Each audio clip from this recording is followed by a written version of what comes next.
What's going on, guys? So welcome back. Today we're not riding. It has been a crazy weekend, super busy.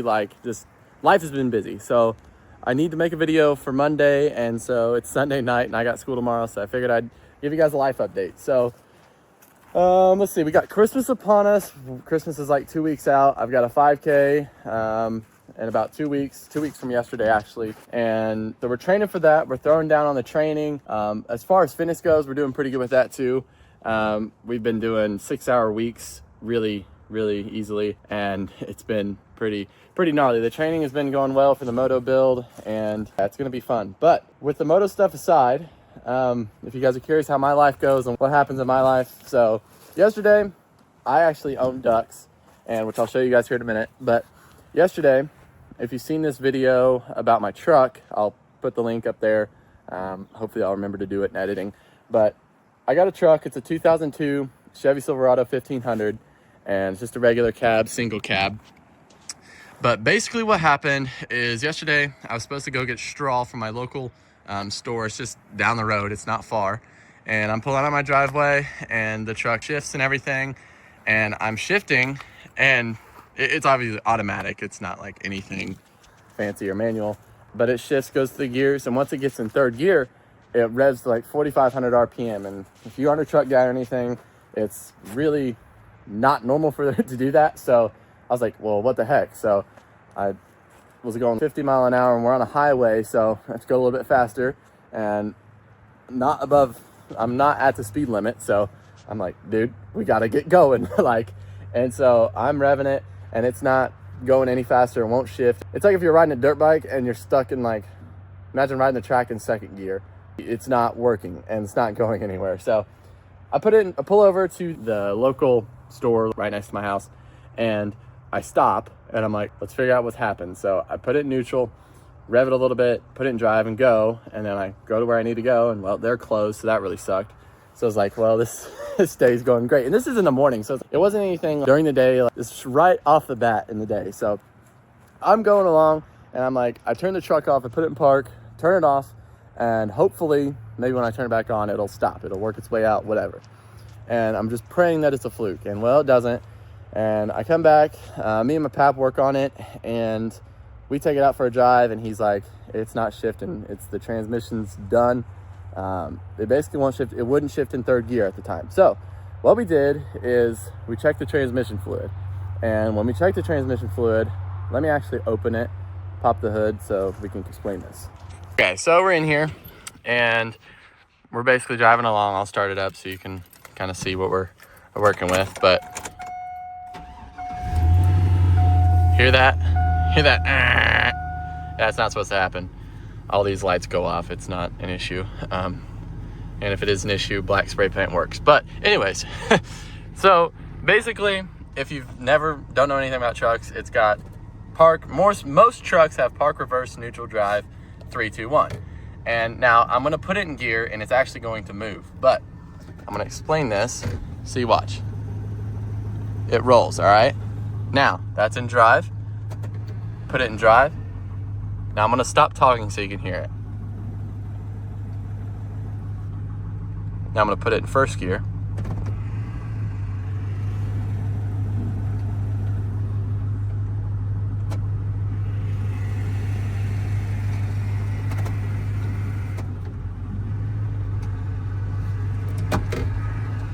Okay, so now you know kind of what we're working with. But so that's what we're working with there. Now I'm gonna pop the hood, and hopefully I can explain this a little bit better. But basically, with any vehicle, you have a transmission, just kind of like a dirt bike. And obviously I'm not as knowledgeable with vehicles as I am dirt bikes, but I know how it works. But here's what under the hood looks like, and here's your transmission fluid right here. Now you open this, and well, you pull it out, and you can't really see it, but it does have fluid in it, and I don't need to wipe it off because yesterday, hold on, hopefully this will close. Hello, it's closed. So yesterday we got it done. We checked everything. We checked it, because when I first got the truck, in the video that I made, I talked about I'm gonna checked the transmission fluid and everything, because the video I made is right when I got it. But we got it home, and you're supposed to check the transmission fluid while it's running, because your transmission fluid is kind of finicky and it holds 11 quarts, we found out. So we go to O'Reilly's, we get some transmission fluid, and it was really, really, really low. And so we got new transmission fluid, poured about, I'm gonna say 3 quarts in it, because we got a gallon and there's not much left in it. Excuse me. And we put about 3 quarts in it, and we're like, hopefully it'll work. We're praying that maybe it just didn't have enough fluid and we didn't burn up the gears or the clutch or anything. We're praying that it can engage back or whatever.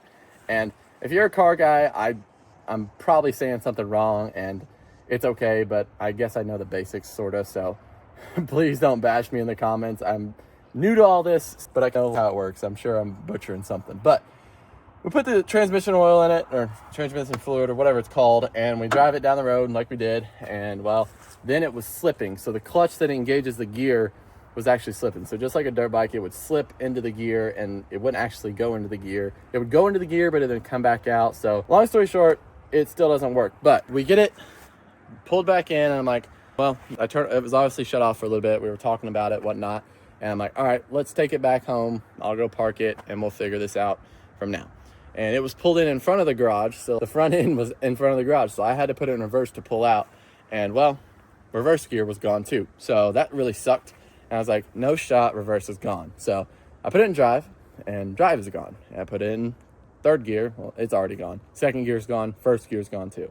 So basically the clutch, I think the clutch is fried, but it's all one thing in the transmission. So you just replace it all.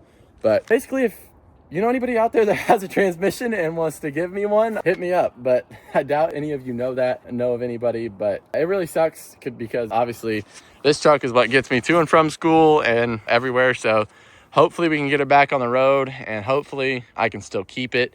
I understand that sometimes it's more worth it to sell it and get something different, because it does have 198,000 miles on it. So since I've had it, I put 1,500 some miles on it, so not too bad for like 6 months of driving it. So that really sucked, but we're gonna get it figured out, and nonetheless, we always do, so we'll get it figured out. But let's move on to the ducks and update you guys on them, because I don't think I've ever done anything on this channel about them, so let's do that. So ducks, I didn't ever dream I was going to be a duck farmer, but well, here we are. It's kind of dark in here. I hope the lighting's okay. But basically, back in July, I decided I wanted ducks. I thought they were the cutest thing. And well, here we are. I got them in July 26th or something. And well, here they are. There's 3 of them. They're probably not going to come out right now just because they're shy and they're camera shy, but looks like Sergeant's going to come out and Mr. Quackers is too. Oh, looks like we're all going to come out. But I think I have 2 males and 1 female. The female has the little white spots. I don't know if you can see that, but see the white spots over there. She's in the back, but the female has the white spots, and 2 others are the males. But I've named the one with the really worn beak is Sergeant, because he's always greeting me at the gate. He's protecting them. The one on the left is Mr. Quackers, and the one on the right's Mage. So see how Sergeant's like leading the pack. But I kind of got a whole system here, which I'll go over in another video. But got a heated water. Winter is upon us, so it's first year with ducks, so I'm learning it all, trying not to lose them. So I think I'm doing not too shabby. But I've got a heated water here, so this actually supplies them water when that freezes. But I've got a heater coming in for that to actually keep that to not freeze, so they can use that to wash out their beaks and whatnot. So I'm still new to all this duck farming stuff. So if you're a duck farmer, or if you know about ducks, tell me anything in the comments, any pro tips or anything. But they got their water there, their pool. They like to swim in that. Their little heated water. They've got a nice little enclosure here, fully enclosed at night. And so during the day, I leave them out in this, it's actually a dog kennel, and I leave them out in here. They've got nice straw to keep them warm. And then at night, I come out about when it's dark, and I'll put them in their house. And this actually locks. So no matter any predators, they have to first get through here, and then they have to get through there, which I don't know how they're going to get through there, because this thing is heavy and it is heavy duty. So you're probably wondering how they eat. So their food is in there. It's obviously getting dark, and I should have made this video earlier, but their food is in there. They eat scratch grains. I'm working on fermentating some food and giving them more nutrients so they can pack on the protein during winter. So we're going to have pro bodybuilder ducks by come springtime. So they're gonna be hitting up the gym, you know what I'm saying? But so basically, to sum it up, I'm a duck dad and a duck farmer, as my mom would say. So shout out, Mom, if you're watching this. But and another thing is I made a windbreak. So I was talking with my parents. I was like, we need to do something to break off the wind from them. So we put a tarp here, and they can actually go in this nook and can be completely broke from the wind. So when it's wintertime, they are safe. But moving into the next project right here is a actual outdoor enclosure. So it's not going to have any roof on it or anything. So basically the idea here, so that way they're not always cooped up in there. See what I did there? Cooped up. Anyways, basically I can open this door. They can come all the way out here to where this pipe ends. This is how long it'll be. So from here all the way up there, they'll have all of this room to run around in. And when it snows, they can come out and run around. So it'll be pretty sick. I'm really excited to see what they like about it. It's obviously not going to be as wide, but it'll be 2 panels wide. So I think they'll like it a lot. But I think this will bring them a lot more openness and something to break up the monotony of being in there all day. Now, obviously, when I'm not home, they'll go in there to provide them more safety. But when I am home and I'm not going to leave for a while, I will just open that door and they can come out here and run around and play. And I can keep an eye on if hawks try to come down and attack them or anything, which if they do, I feel really bad for them. But now as far as bikes go and what the plan is for bikes this winter. So I've got, let's see, there's 2 different arenacross series that I'm planning on running at the start of the year. So we're gonna run those till about February, into February. And then that's when areas start up. I know we're already thinking about it, but I'll make a whole other video on areas and what the plan is for Loretta's, Road to Loretta's 2025. And that'll actually be episode 2 of that series. But we'll be making a video about that. But basically, we're gonna hit up arenacross. I've never done any arenacross or indoor series, so it ought to be fun.